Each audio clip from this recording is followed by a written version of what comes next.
Could this be any more perfect? A fresh idea for a fresh new year. So, you want to make more money from your MSP and you're looking for new ways to do it. Well, as we bring on a brand new year, it doesn't get much fresher than this. Welcome to a special episode dedicated to someone who's found the solution to the problem of how do you focus on growth if you're too busy with the day-to-day running of your MSP. Here's a fresh perspective that's definitely worth your time. Hi, I'm Jake Gregorich, SVP of Growth of Lyra Technology Group. And Jake, thank you so much for joining me for this special. It is, of course, your second appearance on the podcast. You were on, I think it was episode 205 back in sort of late 2023. And ahead of having you back on the podcast again today, I've just listened back to that. It was such a great interview. And you were so very generous with the things that you shared. In our special today, we're going to talk about what you guys are doing with this amazing MSP that you are building. And we're also going to talk about the concepts of something called Chief Growth Officers. And not only in terms of how you're doing that, because I think it's really interesting how you're inspiring a large and growing number of people to grow their MSPs, but also we can look at it in terms of how the average MSP owner can take some of the concepts that you guys are proving are working right now and actually apply that within their own MSP. So let's start right at the beginning. Let's assume that everyone who's listening to this or watching this on YouTube has not heard you on the podcast before. Tell us exactly who you work for, what you guys are doing, what your mission is, and what you've achieved over the last few years. Yeah, certainly. Paul, great to be back. Thanks for having me. Lyra Technology Group's a family of MSPs. We have now 77 companies across the US, Canada, the UK, Australia, and New Zealand. Our business, compared to most kind of highly acquisitive MSPs, is a bit different. What we're doing is we're buying these companies, but we're retaining their people, their legacy, their brand, and kind of the Warren Buffett saying of like, first, don't harm the investment in the business. And then we're thinking about how we can help grow those companies. So our businesses are decentralized.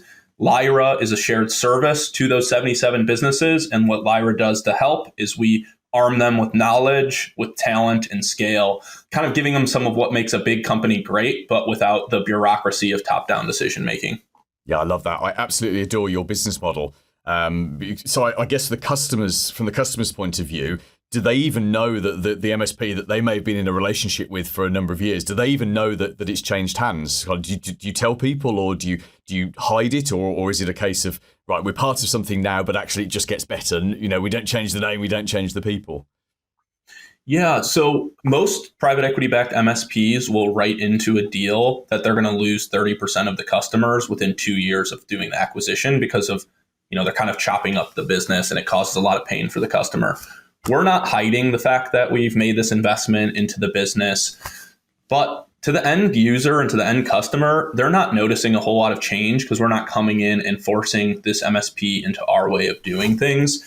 Some of our MSPs don't really need to talk about us. They're local. They're working with small businesses. Some of them find it advantageous to tell the Lyra story on how they have this network of companies that they can now provide geographical coverage, maybe to their satellite office with boots on the ground, or a depth and breadth of services within compliance or cybersecurity or automation that they didn't have before, and they're now able to offer that to their clients. So because we're decentralized, some of our businesses will tell their customers that this is a strategic advantage for them and why it benefits them, and others will keep kind of doing business as usual. Yeah, and I may have asked you this question when we spoke 18 months or so ago, but when you sort of started down this route of acquiring other businesses, was the original intention to rebrand them and bring them all together, or was this always the goal from day one to operate in that way? So 7 years ago is when the business started with a single acquisition in Pittsburgh, Pennsylvania. And I'm not sure that everyone knew exactly what they were doing at the time, but the idea was really founded of, hey, we're going to make investments, we're going to hold these companies forever, and we're going to make sure that we first don't harm them. That was kind of the going model for 4 or 5 years. And then kind of recently, late 2022, Lyra started providing shared services to those businesses to kind of give them the advantages of scale that a big company has. Before that time, mostly just kind of operating. And now we're really starting to see, as one of the biggest and fastest growing MSPs in the world, that we're able to add quite a bit of firepower. If you imagine, we have this petri dish, right, of MSPs, 77 of them, and we really get to see what works and what doesn't. So we're able to create playbooks and peer groups and conferences where we bring our companies together and roll out those things or make them an option to be adopted at our other businesses. We can attract talent because of the Lyra story. And we have scale. So just imagine buying power, right? We're the biggest customer to a lot of our vendors. You can adopt that.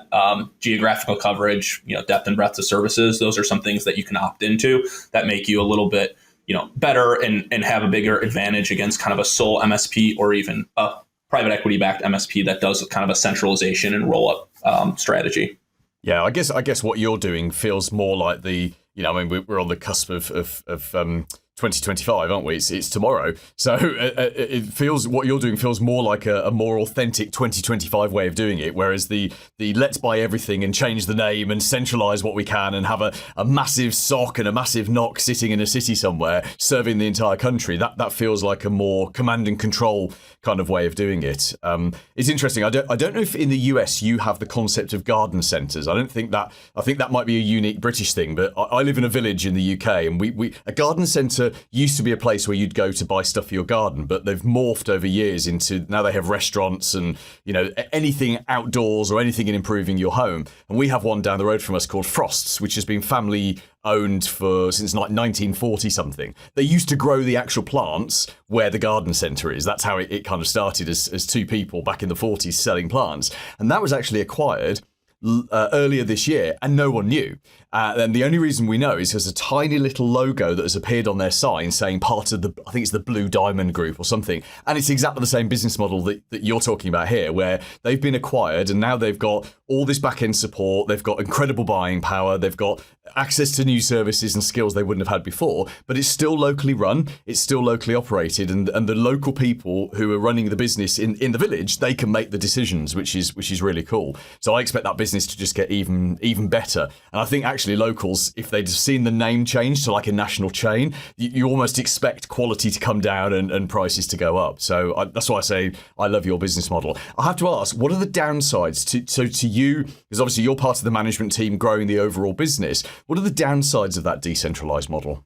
Yeah, so we talked about a bunch of the upsides, right? It's the decentralization's the blessing and the curse. We get to align to customers and employees, like you said, and keep that local experience. When we find something that we think really, really works, it would be great to just pull a lever and say, everyone's doing this now, and we can't. And we really actively make sure that we don't just go and start calling shots that are going to kind of have downstream effects. We might be right in some instances that this thing is going to work across all of our businesses, but as soon as we take that local ownership and autonomy away from the operators, they care a little bit less. It feels a little bit more bureaucratic. And so that spirit of kind of entrepreneurship and decentralization is really, really critical to protect. And there are cases that if we pull the lever, yes, our profit and revenue and customers would get happier probably over time, but we would also make detrimental mistakes that other businesses do and really just hurt the culture, which is not something that we're willing to compromise on. Yeah, no, I absolutely love this. So let's talk about the thing I really wanted to focus on in this special, which is Chief Revenue Officers. So if I'm right, you have hired and onboarded 36 different, growth, is it Chief Growth Revenue? You have to tell me what the job title is. We're calling them Chief Growth Officers, but it serves as a similar role. It's a little bit less intimidating title to the other employees. And since you've gotten that information, we've hired quite a bit more. So we've hired about 50 in the last 16 months. Okay, so you've hired, and apologies for getting the title wrong, but you've hired then 50 people. Their job is Chief... I've got it wrong again. Jake, help me out here. CGO, Chief Growth Officer. Okay, Chief Growth Officer. There we go, CGO. Everyone can do it from an acronym. So you've hired these 50 people. You've given them this job title. What is a CGO? What is a Chief? I can't even say it. What is that thing? Yeah. So I think it's important to understand where most MSPs are at. Right. We've got MSPs, thousands, tens of thousands of them. 98% of them are founder-led sales, right? And that founder is selling in a few ways that are really critical and important to keep top of mind as we make a go-forward strategy. They have executive presence because they're an executive, right? They're active in the business community and they command influence with other business owners. This high trust sale, that's really important. They're highly incentivized and motivated. They're more motivated than anyone else in the company because when they bring on that new customer, a significant amount of that is going straight into their pocket. And so you've got this will to win, these incentives aligned to really go and get the customer. You're in the community doing community-based selling, which I think most people know to work really well within MSPs. And you have executive presence because the buyer wants to talk to someone that they can trust. They look to as a business advisor, not as a salesperson. And so what's the next thing, right? All right, I'm a founder-led sales MSP and I'm going to go hire someone. Well, again, every dollar is a dollar out of their pocket. And so they go and hire someone at, US 50 grand base salary and maybe a year, 2-3 years of experience. They don't command influence. They don't have executive presence. The customer is not going to view them as a business advisor. And so we're going to not be able to build on any momentum or what has worked in the past in the way that the owner is sold.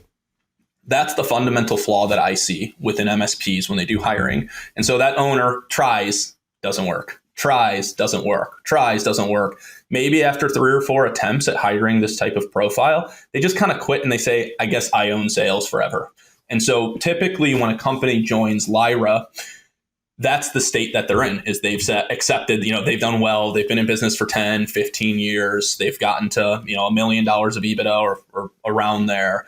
And they've just thrown in the towel. And so what we've done is we've taken this approach that now, the owner's de-risks. We're going to go up the pay scale. We're going to get someone that commands influence, executive presence, active in the business community, can become the trusted advisor to the client, and also kind of has that strategic sales and business mind that they're going to do some things to get intentional, not just kind of work the community, but maybe add in some process that's going to really scale this thing up. And so what we found is that when we place that chief growth officer to kind of take over the growth function and the sales and strategic partnerships and marketing function from the owner, is that after a ramp up period, their MRR is increasing by 60% across those 50 chief growth officers. So we're kind of breaking through the glass ceiling of that owner that's got his hand in too many different things. And we're arming these businesses with someone that has the will to win, that's highly incentivized to go and do it, and can kind of build on what the owner's done and then really take it to the next level with some more institutional sales knowledge. So how do you make this person different from just being a sales director? Because the problem that you just described there with the owner struggling to lose sales to someone else, potentially you've got exactly the same problem. So what does a chief growth officer do differently? How are you sourcing them? What kind of person are you looking for? How are you motivating them? What kind of scope are you giving them to get in and roll their sleeves up and get their hands dirty? Yeah, great question. I think the answer of how we attract them is also how we set them up for success and do this differently.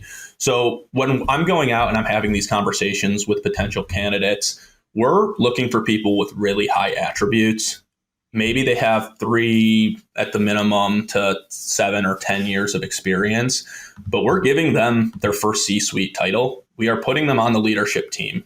They're setting the strategy. They're building it while they fly the plane, right? And so you can imagine the flywheel, right? So you give someone that leadership position and you give them decision-making power to set strategy. They're becoming an executive. So they're gaining executive presence by doing that. And they, if you own that decision, just like in the decentralized business, you are really bought in and committed to making it work rather than being told, hey, this is our sales process. This is how we drive leads. Go do this. Well, that hasn't worked in the past. And so this person comes in and they're able to build the engine, have the seat at the leadership table, which then they carry that out into understanding how executives thinks and acts. And they're able to command influence with the end customer. That makes perfect sense. So earlier when I asked you what some of the downsides are of running a decentralized model, you said that you couldn't roll out an initiative which might work well. You couldn't roll it out to everyone immediately. Do you have the same potential problem with your chief growth officers that being given the keys to go and do whatever they think is best, that actually they go off in the wrong direction? Or is that mitigated by the fact you're hiring experienced people who've been there and done it? Yeah, it is absolutely a challenge. If my recruiting and HR team here is they're they're cringing right now in the pain. So every time we kick off one of these searches, it is basically a consulting engagement of what does the go forward structure and strategy and setup for this person look like. We're not really selling them yet at that point. The way that we sell them is we put someone in front of them that blows their mind and says, wow, this person knows more about my problems and the potential solutions to my problems than I do. I want to give them the ball. And if you find the right person and you get them in front of them, we've hired at 100%. I've never had them be rejected by the operating company because that person kind of takes it and blows them away. It gets easier as the reps come in, right? Because we've got case studies. We put our other CEOs in front of the group at our conferences that we have 2 or 3 times a year. And they hear the success stories. They see the metrics that this is driving a 60% increase in MRR. And so now it's getting a little bit easier, but every single one of these sourcing engagements is a challenge. It's a consulting engagement. It takes 3 to 6 months from getting their buy-in to actually finding someone, to trying to hire them, to getting them onboarded and set up for success before they're really kind of like set free. And the CEO needs to be bought in the entire way because they ultimately have that decision-making power. Okay, that makes perfect sense. So I'm just thinking how this relates to the sort of the average MSP owner who would be listening to this or watching this on YouTube. And essentially what you're saying is you can't just hire someone off a 30-minute interview and expect that person to become a superstar within a few months. I appreciate that's a very, very strict back answer, but what you're doing is you're as much selling to the candidate as you are to the person they'll be working with, and it's a very, very long process, and you have to be prepared to sort of commit to it long term and go quite in depth with them. Would that be a correct extrapolation of that? Yeah, you really need to increase your risk appetite, and that decision, when you do want to hire someone, you should be over the moon to give up massive responsibility and really committed to it, because you will falter throughout that. And if you're not, within the Lyra family, you don't have those metrics and case studies and other CEOs to talk to about this. So, you're going to go up the pay scale. You're going to give really high variable compensation. You're going to give someone a big portion of your business and probably the most important part of your business. And so you better make that decision with confidence. And I would just say hire slow, and make sure it's right. And then give that person every opportunity to go and make it happen. And then in 6 to 12 months, if it doesn't work, you're going to have to move on. But if you don't fully commit, I view that as one of the fastest ways to fail here. Yeah, but of course that's the scariest thing, isn't it? Anyone, I run my own business. Most people listening to this or watching this run their own business, and to ask someone to fully commit to handing over something so big, I think that's probably easier for someone in your position where you're shepherding and looking after a number of businesses. Whereas when it's your business and it's your baby and you built it from scratch, literally screwdriver turn by screwdriver turn over 20 years, I think that's a much harder thing. And in fact, actually, let's turn that into a question. Do you have a process to help the people who are operating these MSPs that you're buying? Are they the typically the former owners, or are they other people like the service desk manager or someone like that?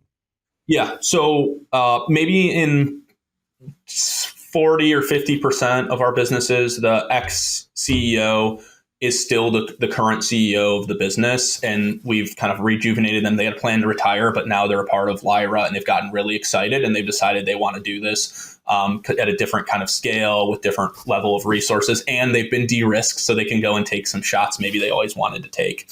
The other 50 to 60% are CEOs that we're typically placing. Maybe half of those people are promoted from within the company. They were the right-hand man. Maybe they did do this and they already had that growth leader, and now they're being promoted up into the CEO chair.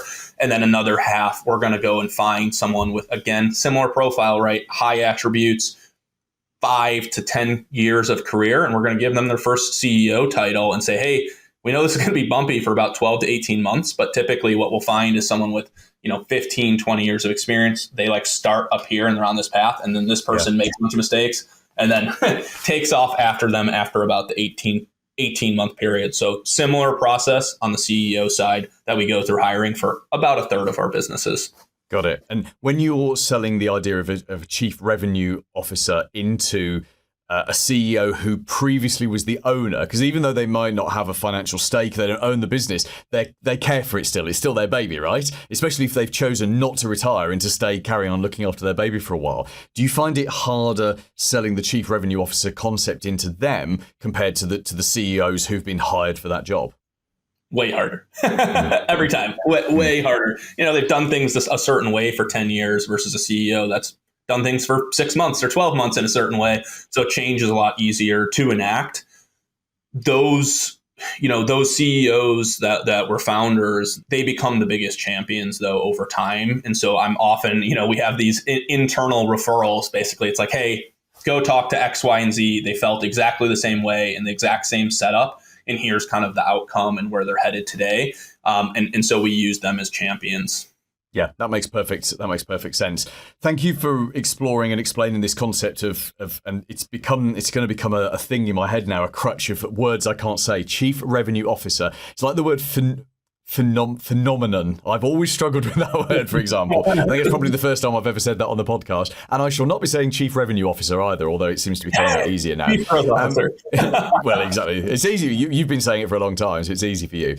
Jake, before we let you go, because it's quite rare for us to get so much time with someone like yourself who is involved with so many MSPs, and you're in so many different marketplaces. Do you say you're in 4 different countries? I think you said. So, 5 countries. 5, okay. In fact, you've added an extra country just while we were talking. So you're experiencing so many different types of MSPs in so many different marketplaces, and obviously we are tomorrow heading into a brand new year. If you could, and I'm not going to ask you just to cut it down to give us your top 3, but if you, let's say tomorrow you got fired. I mean, that would suck. What an awful 1st of January that would be to get fired. But let's say that happened, and you said, well, screw you guys. If you're going to fire me, I'm going to go and buy my own MSP, and I'm going to run my own MSP and take everything I've learned here, and I'm just going to do it. So let's say tomorrow you bought an MSP, and it was an average size acquisition. What would you do? And what I'm looking for here is your direct advice of what you would do if you owned an MSP, because obviously that's something that the MSPs listening to and watching this can take away themselves. Yeah. So if I took over the operation of MSP tomorrow. Yeah. So it's suddenly it's your baby. You've shelled out. You've borrowed a ton of cash. You've put your money in, and you own that MSP. And obviously, a chief revenue officer, we all know that now that you would put one of those in, but that's a long-term thing. So in the sort of the first 6 to 12 months, what would you do to start to drive growth within, let's assume it was a stagnant business that you bought. What would you personally do to start to drive growth? Yeah, so I would start by only buying companies with happy customers. And then I would immediately go and I would talk to and meet with every single customer. You need to find out why your customers actually work for you. This industry is very noisy. It's very hard to differentiate. And so you got to find that magic of how you're going to have a compelling value prop that doesn't just sound like every other MSP. And that usually exists within the customers and why they work with you. The other thing that I'm looking at when I'm talking to the customers is the relationships. This is a relationship business. You use circles of influence. Those are absolutely critical. So I need to know who we have our core relationships with and who has referred us business in the past. And then I'm going to map what I call circles of influence. And I'm going to look at those people's second degree connections. I'm going to look at where they spend their time, what circles they're in. That could be other investments they have. That could be business associations, peer groups, charities, any number of kind of close-knit communities. And I'm going to join those communities where I have multiple customers in the same community, because this is a trust sale. And so I kind of hack gaining the trust by being with the people that already trust me and entering their circle. And so once I map those circles of influence and the secondary connections to kind of my super connectors, I put my sales plan in motion to go join the circles that they are already operating in, the media that they already trust, kind of like this conversation within the MSP community. Yeah, that makes perfect sense. Jake, thank you so much for coming back onto the show. Now, some people listening to this will be thinking actually 2025 is the year they're going to get out, and maybe they'd want to have an initial conversation with you. There may also be people listening to this thinking, that chief revenue officer job sounds great. How would I know more about that? So what's the best way for people to have those conversations? Is it with you, or should it be with one of your colleagues, and how should we get in touch? Yeah, you could definitely reach out to me on LinkedIn. You can send me an email. We can link to it. I'm happy to share some of the playbooks we use in terms of scorecarding candidates and how to hire them and set them up for success. So please don't hesitate to reach out. Paul Green's MSP Marketing Edge.